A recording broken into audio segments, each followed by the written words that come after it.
Alright, I'm joined by my TA Serenity today for this orthographic hand sketching video. The isometric drawing you see on your screen may not look that complicated, but that front top corner is actually really tricky. So in this video we'll follow 3 steps. First is going to be to scale the drawing to fit appropriately on the page and draw bounding boxes. Then second, we'll draw the easy parts first, and then third, hard parts last. So yeah, draw the easy parts first, dropping real knowledge bombs on the channel today.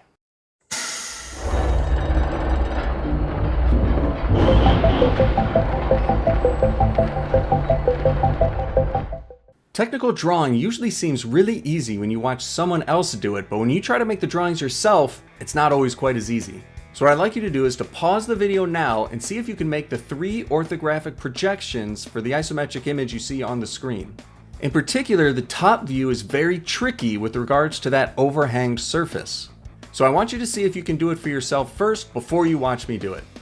So first thing is you need to figure out how big you're going to make your drawing. And generally speaking, you want your drawing to fill up as much of the page as you can so that all of the details will be as clear as possible.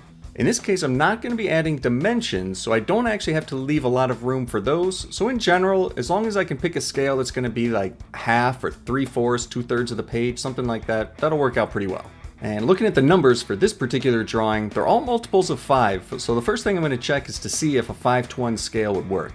And in order to check and see if the scale will work, I'm looking at these 3 dimensions, the total width, the total depth, and then also total height for the drawing. So if we divide all of the numbers by 5, we'll get a width of 8, a depth of 10, and then a height of 6.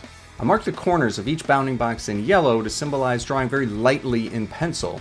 The bounding box is not necessarily going to be part of the final drawing, so you want to draw lightly to make it easier to erase afterwards. Alright, easy parts first. That means the flat rectangular type surfaces. So I first draw these 2 shapes on the front and top view since the dimensions for all of those lines are given. So next I'm going to draw that vertical triangle on the right hand view. So the angle for this triangle isn't actually given, so what I'm really doing is just connecting 2 points. I'm essentially figuring out on the isometric drawing where those 2 points are located, and then on my drawing, right, those are these top and bottom corners here, and then I'm just connecting the dots. So this isn't actually about measuring angles, it's just finding the end points and connecting those to each other.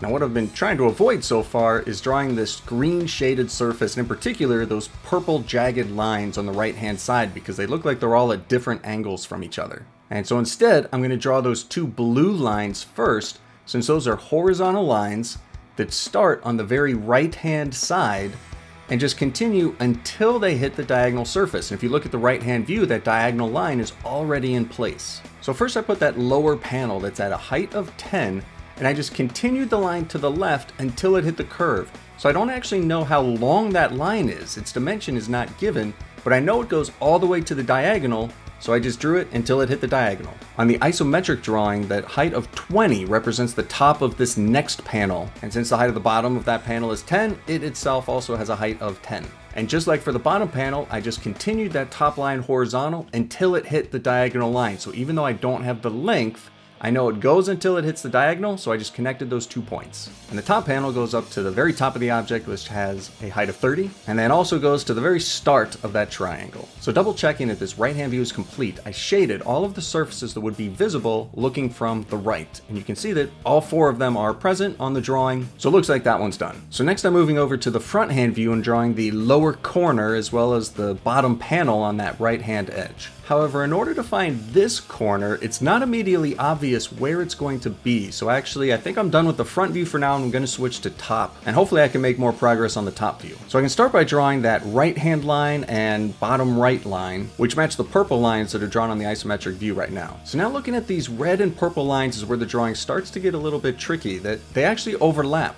The total width of the object is only width 40, but that 25 and 20 adds up to 45, means they actually are going to overlap by 1 square on this drawing. But as far as drawing the top edge is concerned, that doesn't really matter too much, and the blue line is just going to connect all the way across the top. And so the next line I'm going to draw is this purple line on the isometric view, which is a hidden line on the top view because that purple line is underneath an overhang. That third panel, the topmost panel, is actually overhanging the piece beneath it. And what we can do is we can actually find the length of this hidden edge by looking at the right-hand view. It'll be the same length. And my drawing on the right-hand side is not actually very good. It looks like maybe it's 5.5, 5 3/4 squares long. That should actually be 6 squares, so I went ahead and drew this dashed line as 6 squares on the top view. And then now this newest line gets added just by connecting the dots, just by connecting that top corner to the edge of the hidden line. And to finish the top view, this last diagonal line again is going to rely on finding another length from the right hand view. So by finding that length on the right hand view and rotating it up to the top view, you can see where that lower right hand corner will be on the top view. So double checking that I haven't forgotten anything on the top view, I shaded all of the surfaces that would be visible on the top view. And so there's 4 surfaces on the isometric that would be visible from the top, and the top view has those same 4 surfaces. And this surface that I just shaded in red is the one that's bounded by the hidden line on the left to the solid line on the right. So back to the front view, I can start with the easy line first, right? Strategy of the day. And add this horizontal line along the top. To add this small diagonal line for the overhang, I just match up the intersection from the top view and right hand view for that lower point. And the last diagonal line is just connecting those 2 last points. And lastly, to double check that it's complete, I shaded all of the surfaces on the isometric drawing that would be visible on the right hand view, which looks like there's just 2 of them,